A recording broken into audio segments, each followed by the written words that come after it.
В Петербурге, начавшись под удары дронов по нефтяному терминалу и военному кораблю, третий день проходит Международный экономический форум.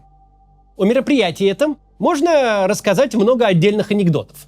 К примеру, США там представляет ютуберша Кэндис Оуэнс, известная двумя вещами. Она была помощницей Чарли Кёрка и выдумала теорию о том, что супруга президента Макрона – трансвестит, который изнасиловал Макрона в детстве.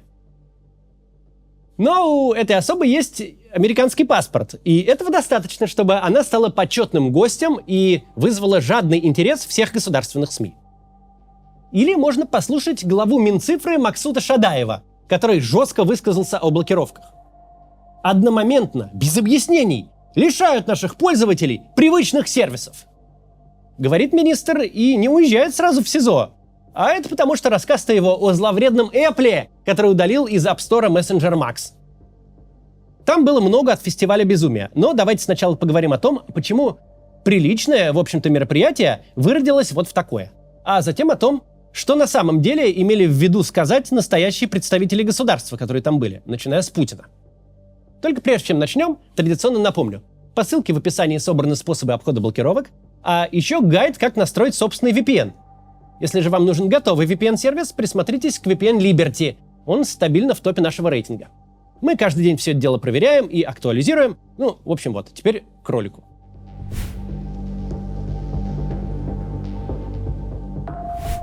Само существование Петербургского экономического форума наглядно иллюстрирует, насколько для нашего режима важны ритуалы.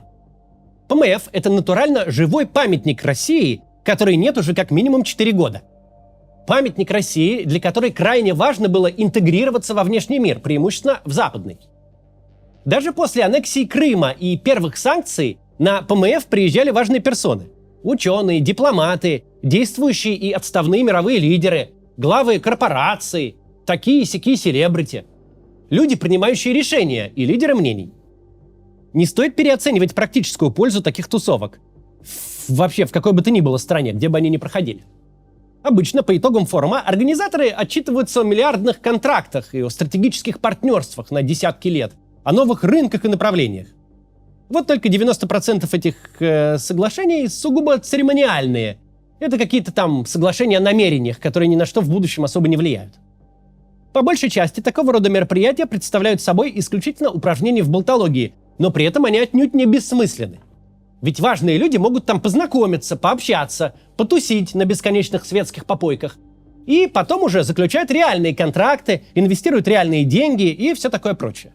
Мировые форумы — это, считай, высокоранговый нетворкинг. А теперь посмотрим на ПМФ сегодняшний. С 22 года питерский междусобойчик утратил все сущностное содержание. Ну какой международный форум в стране, которая мало того, что снаружи изолирована, так еще и внутри пытается автаркию строить? В стране, утратившей доступ к мировым рынкам капитала, куда опасно инвестировать не только из-за санкций, но и потому, что любой бизнес завтра может оказаться вне закона. Или грохнуться из-за отключений связи и блокировок. В стране, где каждый месяц за какой-то корпорацией приходят чекисты. Россия собрала бинго из всех политических рисков, которые только вообще бывают на свете. Для западного чиновника или топ-менеджера даже просто в отпуск сюда приехать, на Байкал съездить – это уже радикальное политическое заявление. И вот в такой стране проводится Международный экономический форум. Ну и в целом некоторая неловкость момента тут очевидна. С эпохой мероприятия совершенно не клеится. Как-то все и всюду не очень хорошо. Бюджет в долгах, экономика в рецессии, война в тупике. Все по разным причинам недовольны. Кажется, что устраивать сейчас такой вот праздник номенклатурной жизни совсем не ко времени. Входные билеты от 1 000 000 рублей, комплексные обеды по 8 тысяч, разговоры об эскортницах, которые за 3 дня форума делают годовую выручку, о грандиозных попойках, где нет никаких запретов. Все это годится для хороших времен. Мы об этом уже говорили. Вопиющая роскошь, демонстративно бессмысленные расходы могут иметь смысл. Если государство может закатить такую вечеринку, снять все 5-звездочные отели, зафрахтовать все бизнес-джеты, выжрать шампанского и кокаина на годовой бюджет Хельсинки, значит, у него есть деньги на все, а проблем нет. Но когда в том самом городе, где весь этот праздник жизни происходит, вводятся ограничения на продажу топлива, эффект получается двоякий. Ну или вообще обратный. Получается, что денег у российского государства хватает только на пьянку, а на жизнь уже не очень-то.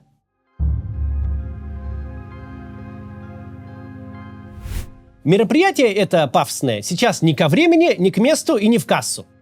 Но отменить ежегодный ритуал еще хуже. Питерский форум – важная часть номенклатурного соцпакета. Отменить чиновникам ПМФ – это как всей остальной стране отменить Новый год. Сделать 1 января рабочим днем.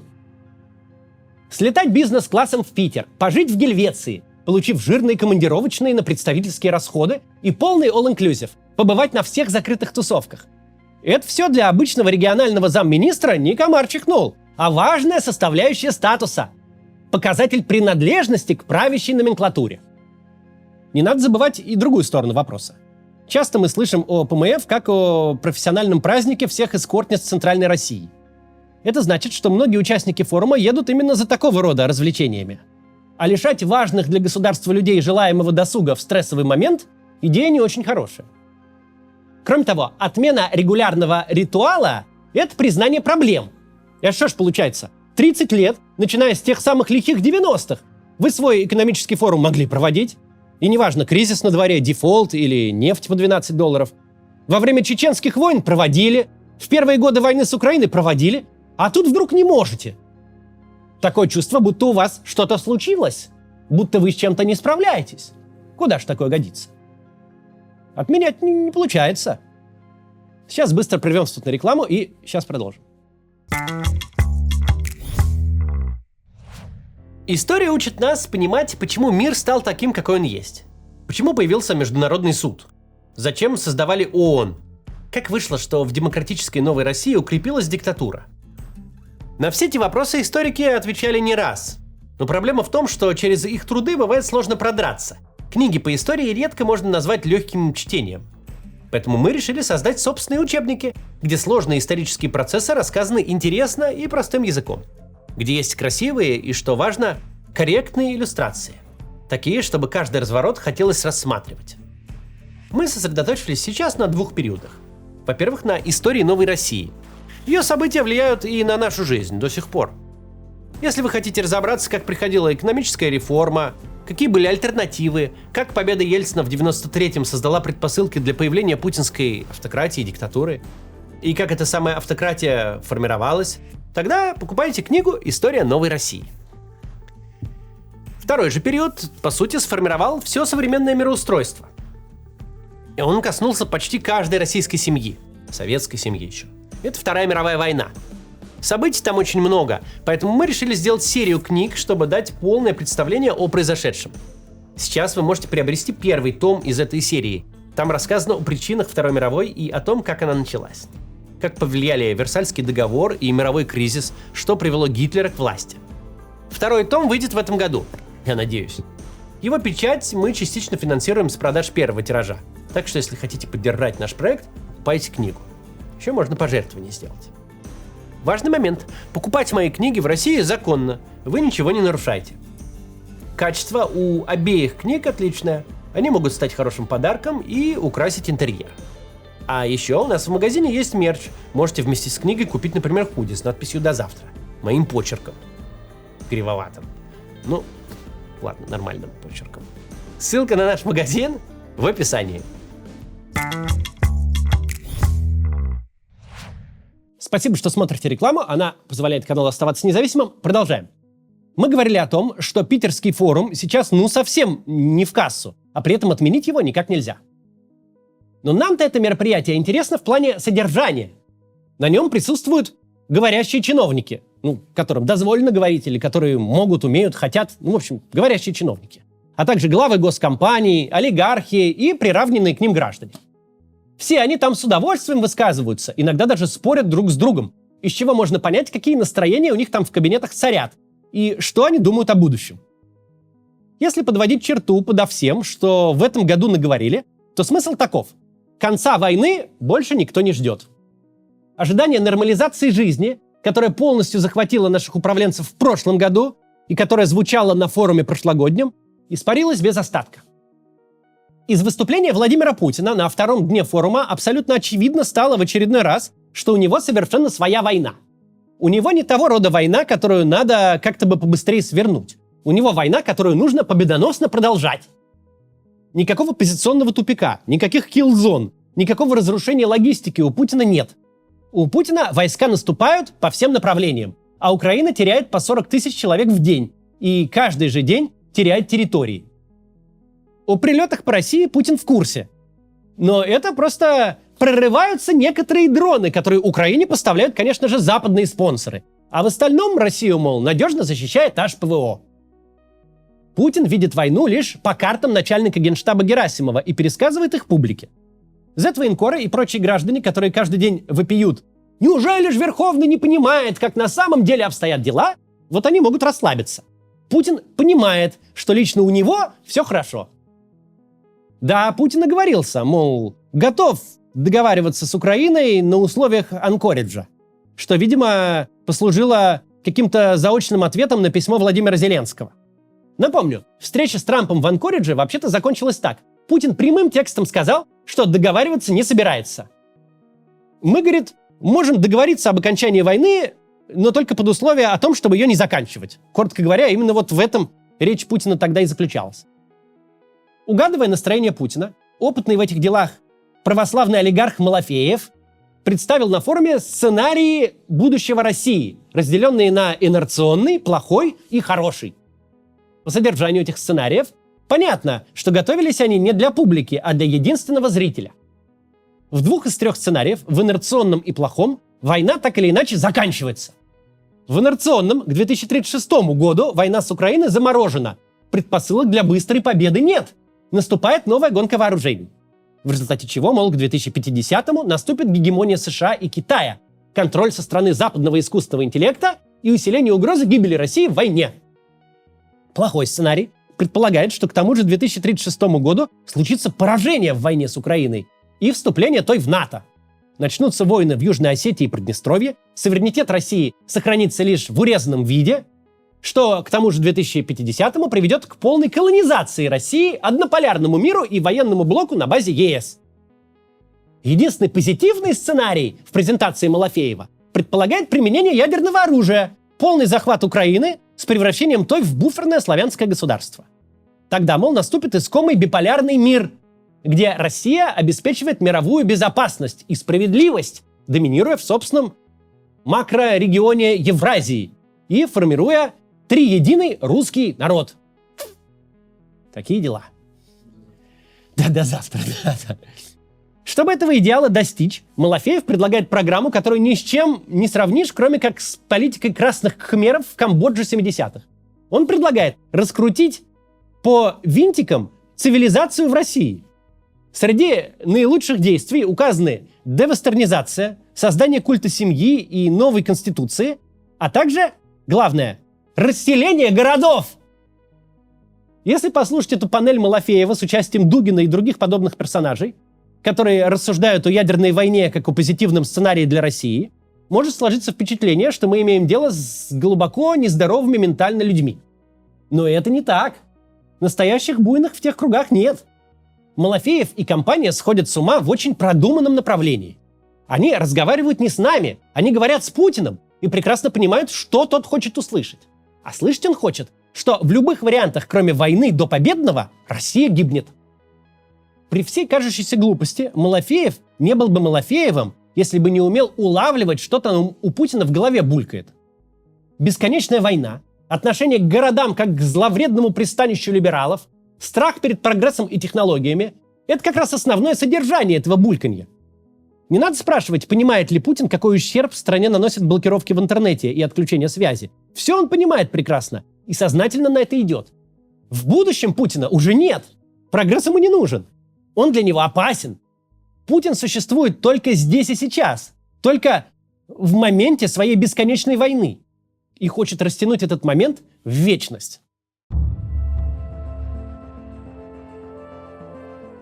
Остальные выступления сводились примерно к той же идее.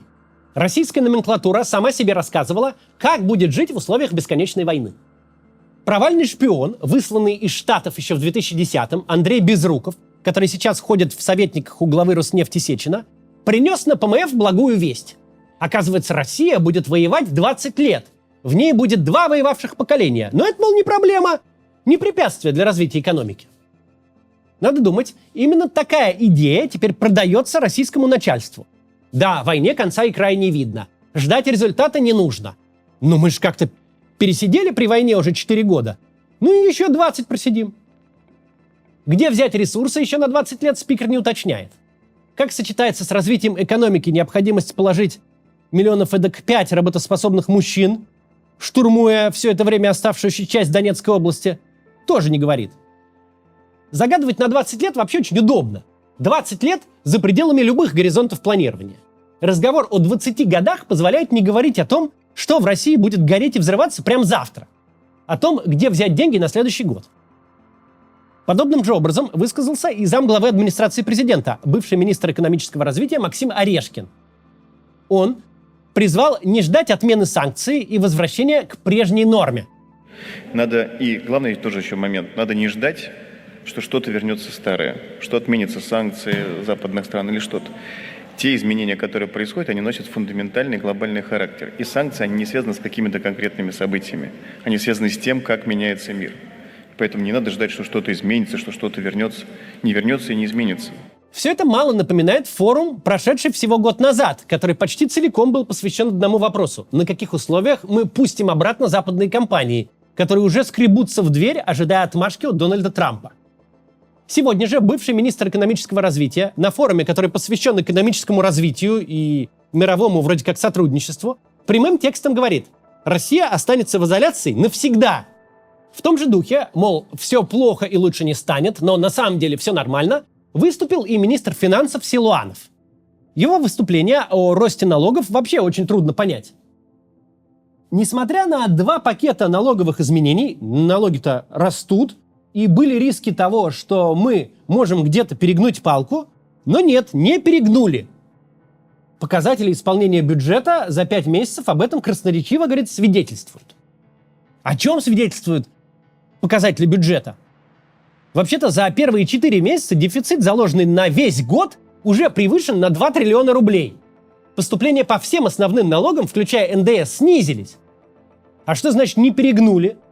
40% предприятий малого бизнеса, малого и среднего бизнеса сидят в убытках, сокращаются розничные предприятия, общепит схлопывается. И прямо интересно, а что было, если бы вы перегнули? Дальше Силуанов и вовсе называет фантастические цифры, которых нет даже в российском официальном обороте. Прогнозирует экономики, которая прямо сейчас находится в рецессии, в этом году рост на 1,4%. Тут можно согласиться с предположением Екатерины Шульман. Отсутствие среди спикеров главы ЦБ Эльвиры Набиуллиной вызвано не болезнью и не смертью одного из заместителей. Просто специалист с репутацией человека прямоходящего, способного ложку до рта донести, не может участвовать в таких вот разговорах. В дискуссиях о том, как хорошо будет развиваться Россия, воюя еще 20 лет, с применением ядерного оружия и расселением городов. О том, что мы в изоляции, но проживем и так. Никто нам, мол, не нужен. Человек, понимающий, что страна на грани истощения ресурсов, не может продавать себе иллюзию, дескать, так можно жить еще долгие годы. А на Петербургском форуме именно эта иллюзия, которая сквозила из каждого выступления, стала заменой прошлогодней надежды на мир. Это, видимо, теперь единственное, что предлагается в виде утешения российскому начальству. Нет никакого финала, конца и итога. Можно просто пытаться выживать день за днем, авось что-то да получится. Слово «международный» в названии форума противоречит действительности уже 4 года. Теперь же примерно то же происходит со словом «экономический». Просто высшая номенклатура на несколько дней собралась вместе, чтобы потрепать друг друга по плечу и сказать: надежды больше нет. Однако ж, как-то мы жили все это время, ну и дальше как-то, наверное, протянем. Катастрофическое расставание с иллюзиями, в которых жили весь прошлый год, и публичный сеанс аутотренинга. Вот, собственно, основное содержание нынешнего форума. До завтра.